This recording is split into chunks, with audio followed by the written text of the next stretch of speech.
was a challenge to try and capture something as iconic as Alcatraz. You know about this. This is arguably the most famous prison in the world, and now you're in it. Just the space, the physicality of it, because it's quite claustrophobic. When modern-day prisons are designed, they really consider not intimidating people or making the spaces, as least stressful as possible. Well, Alcatraz didn't suffer from those restrictions. They did the research, they went out, studied Alcatraz, not just from books or internet. They were actually there to feel the environment, so it really sets a mood that gets you a little spooked. Well, we kind of started with the base layout of Alcatraz. The entire island we ended up roughing out in kind of a white box form, and then figuring out what play spaces we wanted to use out of that, what would be the most interesting areas to play in, and the connections between spaces, and spaces that the public doesn't necessarily get to go into.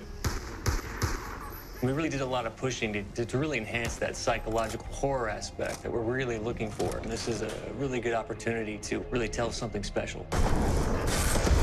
Like I got stuck right through the gates of hell!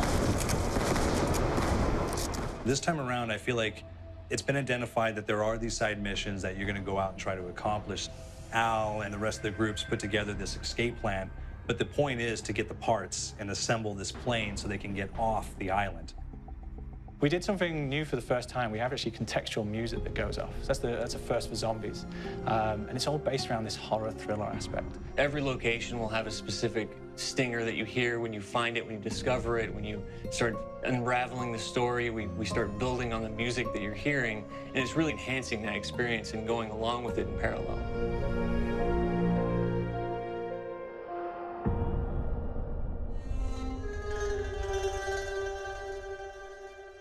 Because we wanted to embrace this kind of horror thriller element, we wanted character actors, guys who could really embody someone and then convey emotion. So that's why we went for guys like Ray Liotta, getting in that kind of guy, we wanted the frantic nature. So he plays a character called Billy Handsome, who's this kind of psychopath who would be employed by the mob to kill people in interesting ways.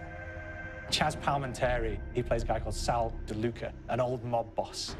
Michael Madsen playing Finn O'Leary. He's kind of worked himself from the floor, from the streets. He's got his hands dirty in the blood and the guts a couple of times. And then we had Joe Pantoliano, and he plays Arthur Arlington, who's nicknamed the Weasel. Those guys, they bring a quality and a subtlety and timing that you can't really identify or try to recreate. Bring it on, you dirtbags! You start off in the afterlife mode, and that's just going to be what's going on. You're going to try to solve the mystery from the second you start. Afterlife, to me, brings a new element, like a new puzzle element. It forces me to think a little bit more or look for the clues or kind of think of zombies on a slightly deeper level. You see clues throughout the map that tell you, ooh, perhaps if I'm in the afterlife, I can interact with this object, or there's some puzzle going on here that I need to be in the afterlife. Back east, I whacked a dirty dentist with one of these. Took forever, too.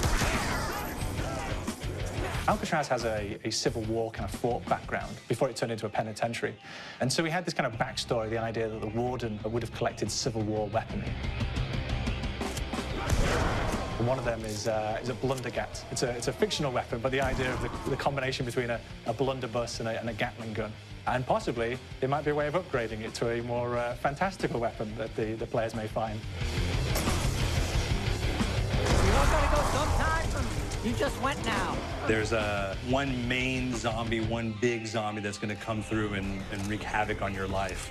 He'll lock down the perk machine, he'll close down the box, so you have to pay to get that open again. So you don't want him to interfere with your process. Now's a good time to pick a fight.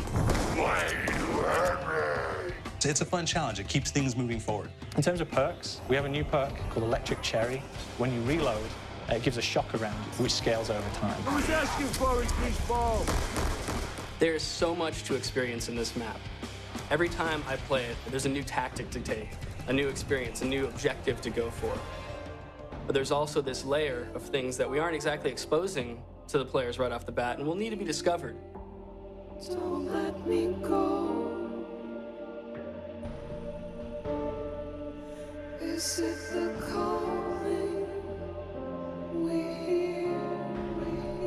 We've got the undead in there, we've got these historical elements, and these fantastic actors all seem to be with peace with each other in this kind of same world. So It's magical, and our team is incredibly excited by it. This is the call.